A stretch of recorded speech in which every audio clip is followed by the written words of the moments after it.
خب سلام. شما ماساژ داشتی؟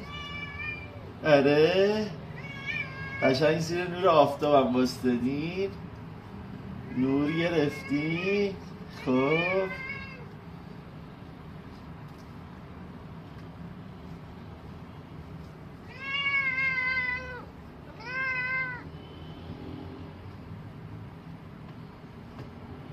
چقدر داغ شدین شما که آخه اینجوری سیاهی جلو نورم وامیستین باعث میشه که بدنتون داغ بشه.